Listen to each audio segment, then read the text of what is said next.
C'est bon. Monsieur le Président de l'Assemblée nationale, Monsieur le ministre du Travail, de l'Emploi, chargé des relations avec les institutions, honorables députés, mes chers collaborateurs, je voudrais, à l'entame de mon propos, présenter mes vives félicitations à Monsieur le Président pour sa brillante élection à la tête de cette prestigieuse institution et à l'ensemble des membres de l'Assemblée nationale pour leur brillante élection. Que le bon Dieu vous inspire dans vos travaux, d'autant que je ne doute absolument pas du bien fondé et de l'honorabilité des préoccupations qui sont les vôtres. J'ai aujourd'hui le privilège, et c'est la deuxième fois, de devoir défendre les deux projets de loi portant révision de la Constitution et Conseil économique, social et environnemental et du Haut Conseil territorial. Certains ont eu à s'étonner de l'option par le gouvernement de la voie parlementaire. Je dois dire que leur étonnement m'étonne également, dans la mesure où c'est l'article 103 de la Constitution qui privilégie les deux moyens, les deux procédures applicables en la matière, soit la voie référendaire, soit la voie parlementaire. Et il appartenait au gouvernement de choisir la voie parlementaire, ce qu'il a déjà eu à faire dans le passé. Parce que dans la législature précédente, j'ai effectivement eu, pour les mêmes motifs, pour les mêmes motivations, à défendre ce projet de loi. Et en défendant ce projet de loi, ce sont les mêmes motivations qui reviennent. Lesquelles motivations concernent principalement la rationalisation des ressources de l'État. Et je l'avais déjà dit, nous savons tous que les ressources allouées à ces deux institutions, à mon sens, sont extrêmement importantes, substantielles, et ma conviction est que la suppression de ces institutions participe d'une véritable œuvre de salubrité budgétaire. Cela dit, le Conseil économique, social et environnemental, de 2012 à 2024, a coûté aux contribuables sénégalais plus de 65 milliards de nos francs. Et pour ce qui concerne le HCCT de 2016 à 2024, a coûté aux justiciables le montant faramineux de 138 milliards de nos francs. C'est dire donc que durant cette même période, ce sont les sommes de 203 milliards 702 millions 705 000 francs, 365 francs, qui ont été dépensés.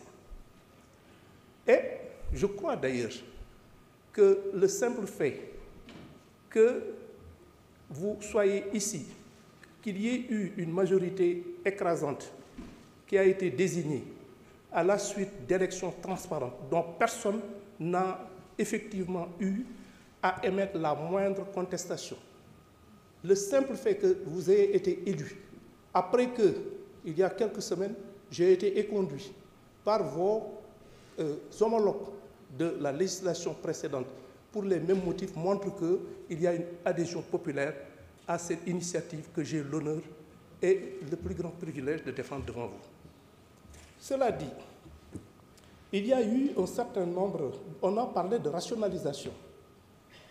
Évidemment, dans l'exposé des motifs, il a été bien dit que les ressources ainsi libérées seront redéployées. Et la couleur a déjà été donnée dans le cadre du renforcement du nombre d'enseignants pour une meilleure prise en compte de notre éducation nationale, de l'éducation nationale, de l'éducation de nos enfants. Et il est vrai qu'ici, les secteurs qui pourraient bénéficier des retombées financières, des sommes colossales ainsi libérées, sont multiples et il appartiendra au gouvernement de les identifier et d'y affecter les ressources ainsi libérées.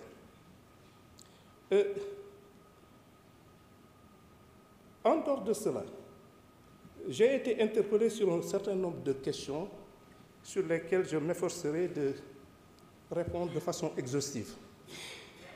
Il a été question beaucoup de l'administration pénitentiaire, des conditions de détention, des problèmes de prison. Actuellement, ce que je peux vous dire, c'est qu'il y a un projet de construction de 9 prisons. J'ai l'habitude de le dire en tant que militant des droits de l'homme, que quand une société qui se veut démocratique se permet d'envoyer certains d'entre ses membres pour des raisons tout à fait justifiées en prison, je crois que la moindre de ses responsabilités est justement de devoir organiser des conditions décentes pour les accueillir dans un environnement qui préserve leur dignité. Et donc, on l'a dit, il y a 9 prisons qui sont en cours de construction et il y a principalement le projet de construction d'une prison de 2500 places au niveau de Diamniadio et de 500 places à Fatick. De même, la question du tribunal de Kaffrine a été, du département de Kaffrine, la prison de Kaffrine a été posée. J'ai eu le privilège le 24 octobre dernier d'installer ce tribunal de grande instance de Fatick.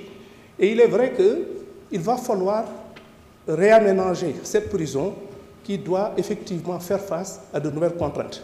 Des contraintes inhérentes au fait que, évidemment, il ne s'agit plus d'un tribunal d'instance, mais d'un tribunal de grande instance, avec tout ce que cela comporte comme aléas qu'il faudra prendre en compte.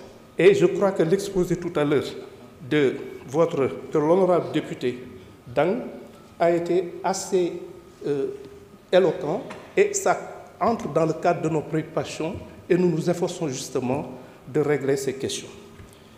Cela dit, dans le cadre de l'amélioration des conditions de vie des détenus, il faut dire que jusqu'à présent, l'indemnité journalière est de 1152 francs par jour. Dans le cadre du projet de loi de 2025, cette somme de 1152 francs par jour et par détenu a été portée à 1300 francs. C'est vous dire donc que, qu'on le veuille ou pas, nous sommes dans cette dynamique avec les ressources que nous avons, avec aussi cette observation fondamentale que nous n'en sommes qu'au début.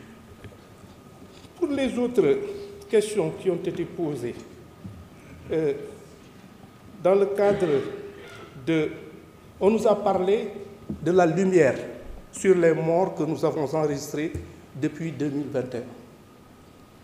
Une enquête est en cours et je crois d'ailleurs que c'est une question de principe et tout simplement de crédibilité.